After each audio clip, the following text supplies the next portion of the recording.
Well guys, what do we got here? Wanted to show you quickly, it's already done, so I'm not going to show you the building steps of this, but this is a ice auger holder.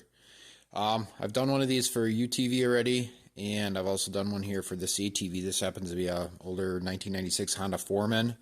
And I just wanted to show you because it's the basic concept is pretty sweet.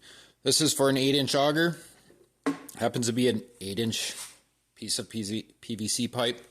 I've taken and put some hinges on the back side so it opens like clamshell, and I put this rubber latch on the front.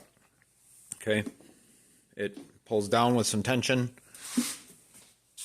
stuck in place, right?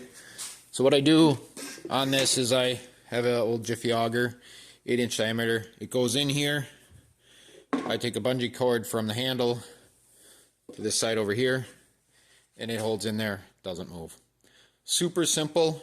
In this particular instance, you can see I just have a bolt hole here, and I use the single rack bolts on the Honda here to hold the brackets that I made. You know, I could show you different ways of doing it, but every ATV would be different, so you just kind of got to do this on your own. These Hondas have these 2 bolts right up in front for the racks and the bumper connection. Super convenient. So you can see there's just a real small bracket that I made that fits there. But there's all these other ice auger clamp holder designs out there, and just had some of this old pipe laying around, and I think this thing was like $5. I'll find that on Amazon. I'll put a link for it, and the rest is just regular hardware store stuff. Makes it really easy. I'll see if I can get the auger in here and just show you how it hangs out in the brackets. Here you can see just what I explained here. Got the auger in the bracket. I've got bungee cord from the handle over to actually I just put a notch in this.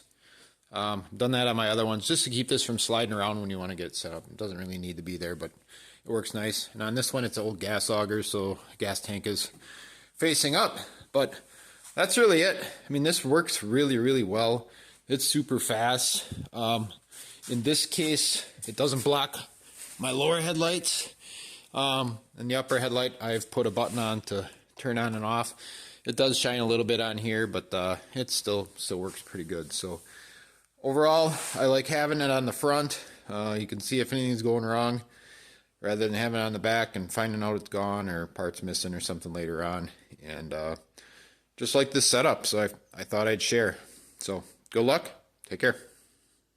If you're enjoying this content, please like and subscribe. I'd appreciate it. Thank you.